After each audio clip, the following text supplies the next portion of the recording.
Hi everyone. Thanks for joining this panel discussion as well. I'm sure a lot of guys are waiting for the dinner and the other parts as well. And definitely due to the time constraint, we will just try to wrap up everything. And I think no need of taking the introduction because I think ma'am has already pointed out and given a very biased experience in terms of introduction is concerned, right? So coming directly to the discussions point, which is uh, you know, uh, very touching for everyone because every institution is doing the engagement with the students in their own way, right?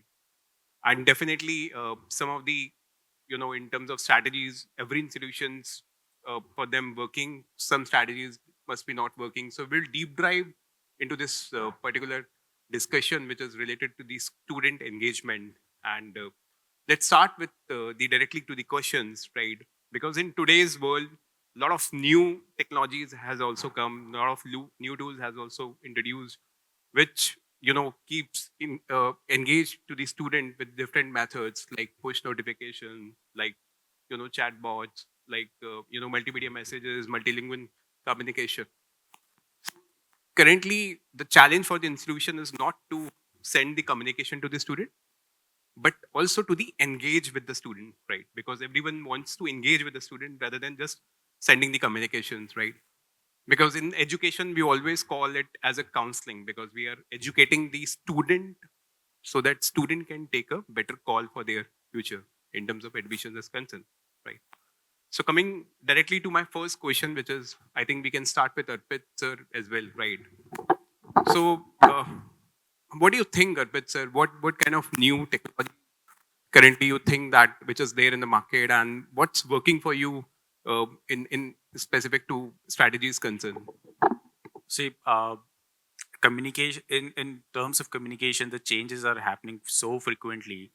If we see 5 years ago, we were all over on emails. We were thinking, okay, the email communications will work. Today, the situation is, if you send a letter to a student or a parent, they will at least open it. You can't even rely that the email will be opened or not. The email open rates are too poor. And if you again see the Gmail's functionalities, yeah, whatever the emails you're sending, these are going into the promotional inbox, which we also don't open as a personal experience also. But what is working for us is now WhatsApp. So and thanks to Meritto also that you brought that functionality for us that we can directly communicate with, on WhatsApp. Because if I even remember just doing it 4 years ago, I was using some Chrome extension and sending 100 WhatsApps from different numbers, and that's how we were trying to connect with the students, especially when we had to do some online events. A quick reminder has to be sent, so we were doing that one, but now the WhatsApp business is working, and I think SMS is almost dead because we don't see the promotional SMSs and all. The other thing which I would like to say is now the engagement has to be personalized. We are working with two different kind of students here. We also serve liberal arts and sciences, and we also serve MBA students. Both of them are looking to do different kind of communications. Liberal arts and sciences student want exactly what they are looking for. They want that kind of communication. There is a student who is actually talking about economics. You should not send them general communications. It's only send economics. Filter out your data when they are active, send the communications accordingly, then there will be the engagement rate. And with the help of the system, we are easily able to have a filter out all these data sets. uh, Another thing is, even our topic says, our question says student engagement, but I feel at the undergrad level parent engagement is very important. And that's how, even that's a rule in my team, that if you're sending any communication, you have to use that CC feature to parent email ID or mother father email ID, because decision makers are those. And sometimes I even get that feedback that when a UG communication is going to a UG student, after a month the parent comes to us and say, oh, we never knew it. So that's why it's a not to be forget kind of rule in my team to do this. That's it. Any other views from anyone? So Arpit, as you said that conventionally that SMS is not working for you, like any specific reason or any for a specific course you are pointing out this point? See, one thing is, our clientele is very niche. I remember in the first panel, someone said that they are looking at the top 1% of that funnel. My funnel is even very niche. There are only 6 to 7,000 students in India who apply for liberal arts and sciences, and they applied. They all apply to 2 universities. All these students are the applications are duplicated between at least these 2 universities, and these. Uh, it may be offensive in saying this, but it is also a different kind of segment. They are coming from a family where household income is more than a crore, because they only think of either going abroad or study in India with a university where they have to pay fee more than 50 lakh rupees per annum. So they want to see a different kind of engagement. That's why the SMS doesn't work. They mostly use iOS devices where already promotional inbox is different. Even the SMS promotional, and then the unknown sender and the known sender, transactional, all are different. So they don't see, and that's why our whole marketing is completely dependent on iOS, because all these are MacBook users. They come from those schools where a MacBook or having an iPhone is mandatory inside the school. Okay, so our clients come from the Dhirubhai Ambani or Oberoi and all these kind of places. So SMS will for sure not will not work for such kids. Right. Right. So to the jumping towards what Ambedkar just said, like my next question is to Ganesh sir only. What do you think? Like, what kind of conventional methods which do you think that currently is not working, and what do you think like what replaces that conventional methods? Definitely. So coming to SMS and emails, definitely not. Like he clearly segmented it, transactional and promotional, right? If you really want to promote your brand, go the promotional way. And then it's like fishing in the sea. I mean, it's just like baiting, hoping for some returns, right? Whereas transaction is you know your segment, you have a set of audience, and you target specific only to them. You cater your needs only to them. Coming to the recent methods, definitely we have in marketing the top, MOF, BOF model, right? Top of the funnel, middle of the funnel, and bottom of the funnel. So Google has a discovery plan. Discovery is like a SIP in terms of financial market. So you swipe to the left, you see the news feeds. Earlier it was RSS feeds and push notifications. Discovery does wonders. SRM does it. I see it very well almost every day, because we all follow our friendly competitor brands, right? So SRM online, you always get a RSS feed. Then if you have done some good promotion through a newspaper friend, like a print media house, your news would also get carried away over there, like, advertorials and editorials. So this kind of gives a brand recall. I think you would have to make the society talk about you rather than you going calling for them. Send out a good message, talk about your brand, because we are all seekers. We always innovate. I wouldn't call ourselves as digital marketers or conventional marketers. We are marketing technologists, right? So we want to leverage how much technology is available out there and use it to our best resourcefulness, in order to convert better returns, better ROI, and constantly look for new methods also. Also, my friend Samuel would agree with me with this. We have some student ambassadorship platform. Yeah, the platform is really good in terms of retaining the audience. For example, you do a lot of marketing campaigns. Yeah, we have an internal plan. Even I just spoke to Suraj about developing something inside the Meritto, so that this student ambassador engagement can also start, because we have a very robust plan which goes for almost 6 months. Even before the student comes into the campus, our existing kids start talking to them, and they do multiple online meetups, and also even they do physical meetups, like as university is going to a city and meeting these students. What happens is our student, they are, let's say, from Bangalore. They create a group, call other who are taking admissions from the Bangalore. They do a coffee chat sessions or other kind of casual meetups, but we want to make it more formalized, and that's how I think I spoke to him to do it. So, talking from a digital ambassadorship platform, as a digital marketer, since I've been in that for about 14 years now, uh, how much campaign we do, we see website visitors, we know people searching for us. That is Google Alerts. Everything is helping in terms of campaign analysis. But often today, with the amount of analysis we do, particularly tagged along with the academicians, so-called academicians, we end up with analysis paralysis. That's what happens eventually, right? Nobody agrees. Intuitions plays a major role. So analysis paralysis, multiple methods are there to find what actually happens, and you still don't know. There is still hidden area. So the student ambassadorship platform is really helpful because how much of a campaign you do, you have scope to retain them through data capture. Though we go heavily technological, there needs to be a human touch, right? Without human touch, without having an augmentation over there, you don't really get the expected outcome. That's my point. Great. So in continuation to this discussion only, which is more related to what kind of challenges we are facing at a digital space. So my next question is to Firoz. So I think your most of the interaction is with the international students only, right? Yes, true. So I'm the odd one in this crowd. Yeah, absolutely, absolutely. So I know the background. We have already interacted a lot about the international, engagement as well. So just for a public purpose, like what kind of strategies works for you for the international, communication matters for you? What kind of Strategy? So one, I'm sure that everyone would agree to me. I would actually copy this word called evolve. We are all evolving. From a student communication, we are all evolving. Uh, my For all of them, it's one single university they need to promote. My benefit is I can promote any of those universities which I have tied up with.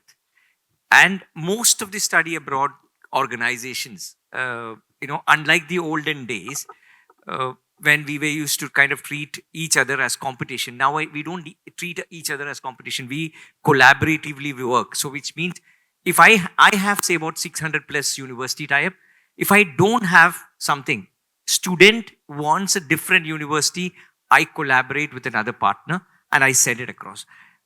The whole objective is that we have to keep the CPL low, the cost per lead. That's what's all of you were I was actually trying to understand when you were showing the report. So the intention is to keep the lead cost or other. I don't look at lead cost per lead. I look at cost per enrollment. If I spend more than what I make from a university. So I remember the earlier panelist mentioned that 25% is the acquisition cost, and those acquisition costs is taken by us. And if I am not able to work within that particular thing, I think it's very challenging for me also as well as the partner also. One of the presenter here said we want Gen Z, the way we want the crowd to respond Gen Z. The current crowd here does not bother whom they are actually talking to. Sir is sitting in front of them. They want Gen Z response back, and that's how everybody, my kids and everyone at this kind of thing. So mostly, what we do a lot of gamification. I think we try to understand them and interact the way they want us to kind of be heard. Most of the campaigns are survey mode. Most of the campaigns are, by way of attracting them, saying that no, you come in, you get a gift. So there are a lot of gamification, and it's not transactional, like my friend mentioned, Ganesh mentioned. It's never transactional. We kind of try to engage with them and build it up from there. So the challenges, while I do a different business, the challenges could be the same. It is to keep the cost low. It is to kind of keep them engaged. It is to ensure that they kind of.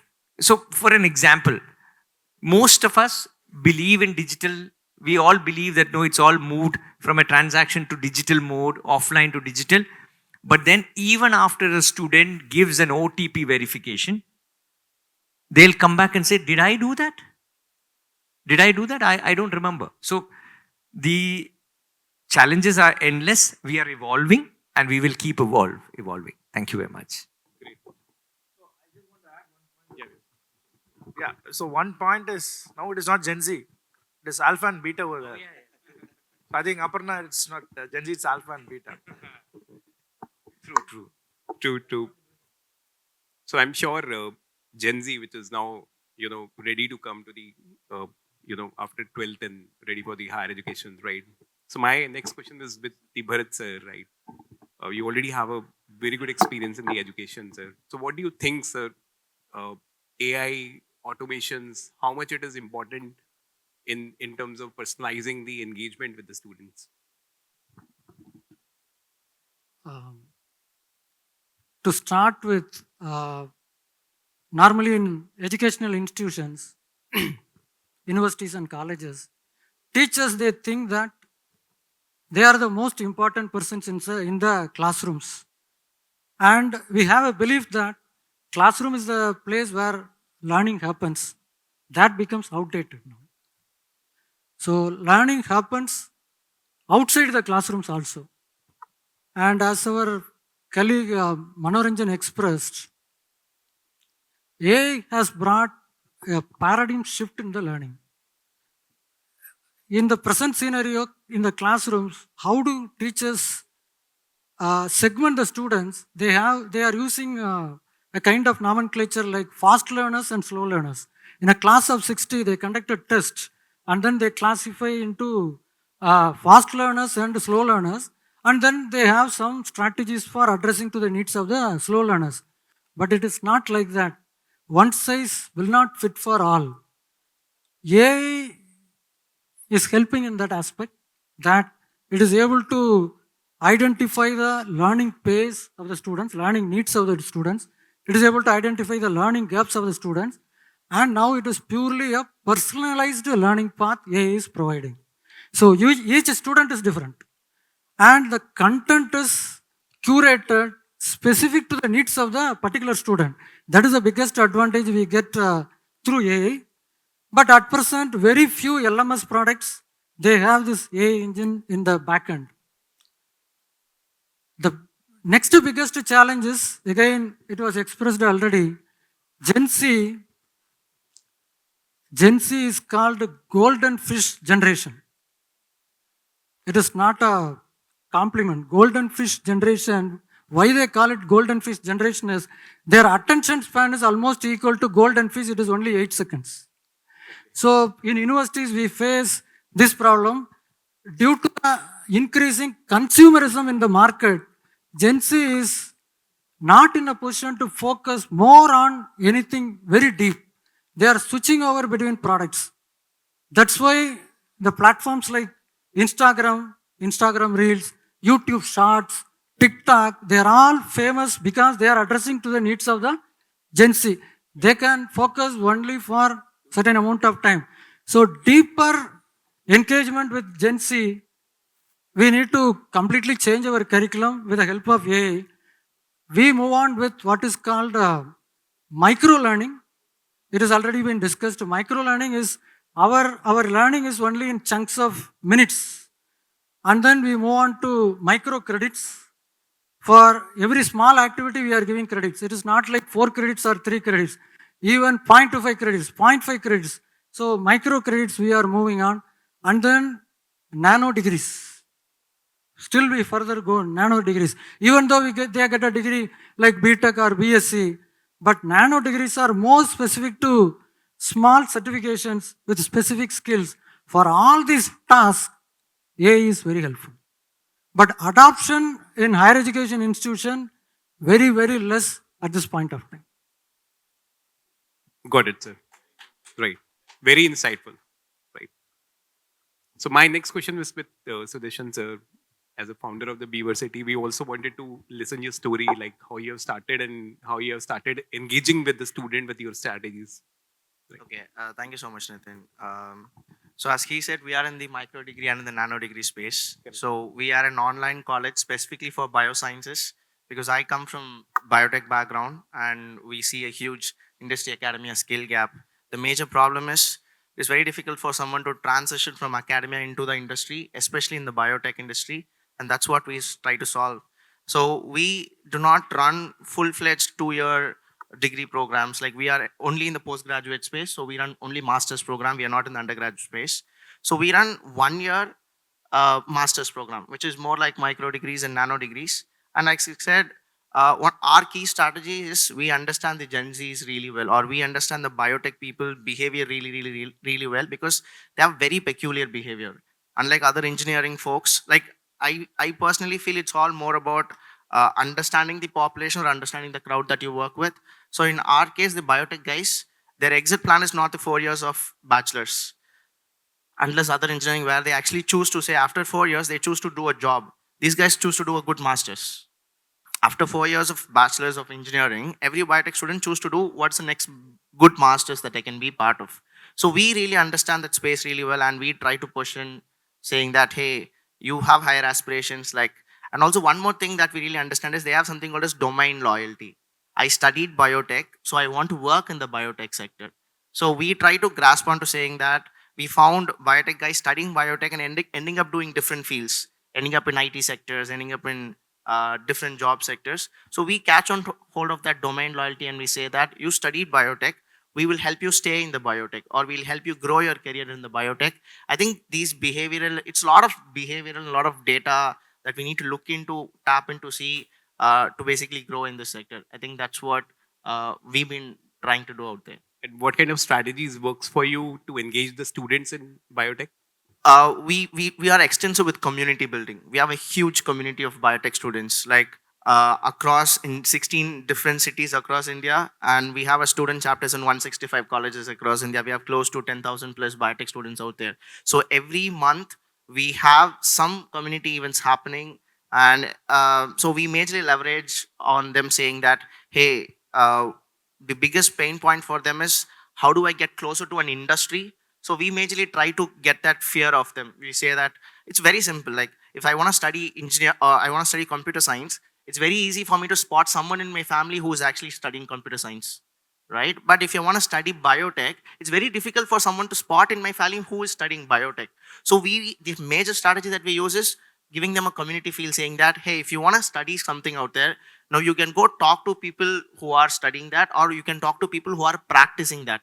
So we reduce this industry academia skill gap as much as possible by putting them in a crowd of, say, hey, these are all the biotech people who are studying this and who are practicing this in the industry, and that has worked out tremendously for us. It has built the trust value, or the like I said, the word of mouth, like, hugely out there.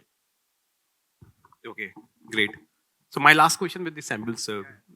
So what do you think? I may not have any answers now. Everything has been told. But even then, yeah, please. Yeah, definitely we can repeat few major points as well.